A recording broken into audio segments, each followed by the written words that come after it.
So I made a brisket style pork belly for the first time, and it was so easy, you have to give it a try. And we're gonna start things off with a nice sized piece of pork belly, and we're gonna use fire red hot sauce as a binder, which is really gonna help our seasoning stick. And speaking of seasoning, we're gonna use Canyon Crust. See, I'm basically gonna treat this exactly like a beef brisket, with one major exception. There's gonna be no need to wrap it at all during the cook.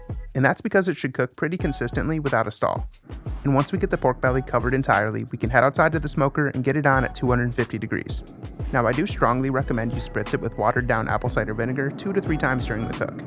And after the internal temp hits about 203 degrees, we can pull it off and let it rest, ideally in a cooler, but that wasn't an option for me today. So butcher's paper and a thick towel are gonna have to do the trick.